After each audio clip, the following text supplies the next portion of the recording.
దేశంలో ఎక్కడా జరగలేదు. చివరికి మీ కేసీఆర్ కూతురు కవిత ఆమె చేసిన కామెంట్ ను పదే పదే చెప్తున్నారు కాంగ్రెస్ నేతలు. ఇంటి అల్లుడి ఫోన్ కూడా ట్యాప్ చేస్తారా, మీకు సిగ్గు లేదా అని.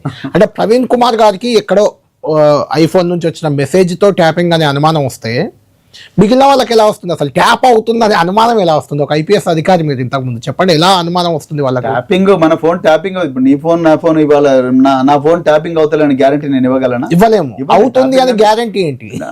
అవుతుంది అనే గ్యారంటీ కూడా లేదు. అవుతుంది అనే గ్యారంటీ లేదు, అవ్వదనే గ్యారంటీ కూడా లేదు. ఏ ఫోన్ అయినా కూడా ట్యాప్ చేయాలనుకుంటే రాజ్యం ట్యాప్ చేస్తుంది.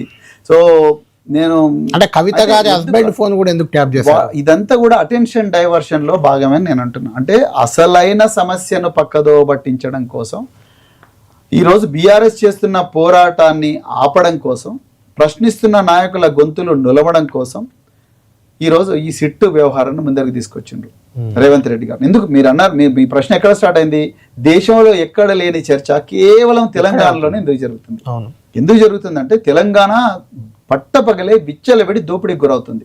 అలాంటి దోపిడీని ప్రశ్నిస్తున్న నాయకుల మీద ముఖ్యమంత్రి రేవంత్ రెడ్డి గారు హోంశాఖను కావాలనే తన దగ్గర పెట్టుకున్నారు, పట్టణాభివృద్ధి శాఖను తన దగ్గర పెట్టుకున్నారు, హోంశాఖను ప్రత్యేకించి తన దగ్గర పెట్టుకున్నారు. ఎందుకంటే ప్రశ్నించే ప్రతి నాయకుల మీద సోషల్ మీడియాలో కావచ్చు, ఏ విధంగా కూడా ఇలా కేసులు పెట్టాలని నిర్ణయించుకున్నారు. లేకపోతే 23/12/23 నాడు నేను 12 గంటలకు ప్రెస్ మీట్ పెడితే రాత్రి నేను నిద్రపోతుంటే వచ్చి నిద్రపోవడానికి ఉపక్రమిస్తుంటే వచ్చి నాకు 12 గంటల లోపల ఆగమేఘాల మీద నోటీస్ ఇవ్వాల్సిన అవసరమే ఉన్నది.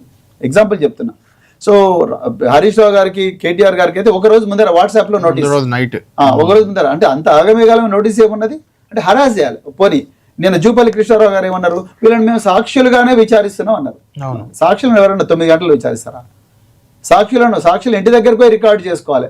సాక్షులను పోలీస్ స్టేషన్ పిలిపించుకొని మీరు ఎఫ్ఐఆర్ ఏమో మన సజ్జనార్ గారు, శివధర్ రెడ్డి గారు, డీజీపీ గారు మేము ఎఫ్ఐఆర్ కూడా ఇంట్లోనే చేస్తా ఉన్నారు. మరి వీళ్ళని కూడా ఇంట్లో చేయొచ్చుగా, పోలీస్ స్టేషన్కి ఎందుకు వెళ్ళిపోవాలి?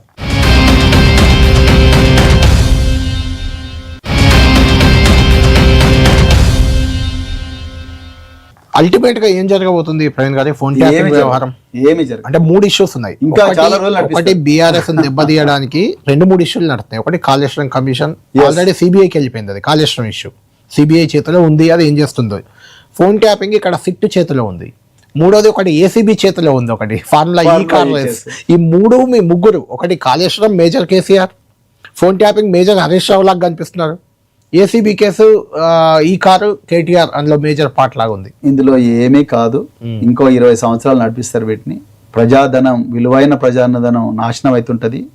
కేసులన్నీ సుప్రీంకోర్టు దాకా పోతాయి. సుప్రీంకోర్టులో కేసులు కొట్టడానికి రేవంత్ రెడ్డి గారు ప్రజాధనాన్ని పెద్ద పెద్ద లాయర్ల మీద కోట్ల రూపాయలు మరిస్తారు. ఆయన ఈగో సాటిస్ఫై అవుతుంది. వాళ్ళ దోపిడీ నిరంతరంగా సాగనీకి ఇవన్నీ కార్యక్రమాలు చేస్తారు. రాబోయే 3 సంవత్సరాల తర్వాత, 2.5 సంవత్సరాలు 3 సంవత్సరాల తర్వాత మళ్ళీ ఓడిపోతారు. బీఆర్ఎస్ పార్టీ తప్పకుండా అధికారంలోకి వస్తుంది. అప్పుడు ఇవన్నీ కూడా, ఈ అటెన్షన్ డైవర్షన్ ఏం జరిగింది అనేది నేను తప్పకుండా ప్రజల ముందర పెడతాం వాస్తవాలు. అంటే ఈ వ్యవహారంలో నెక్స్ట్ సంతోష్ రావు లేకుంటే కేసీఆర్ అని పేరు వస్తుంది, కానీ హోంమంత్రి అంతో ఇంతో కొంత రిలవెంట్ గా ఇంటెలిజెన్స్ చీఫ్ ఉండకపోయినా కూడా రిలవెంట్ హోంమంత్రి కదా. హోంమంత్రి పేరు మాత్రం రావట్లేదు, ఎందుకు అంటారు? అది మరి ఇప్పుడు సిట్టోలనే అడగాలి, మనం సిట్టోలనే అడగాలి. అంటే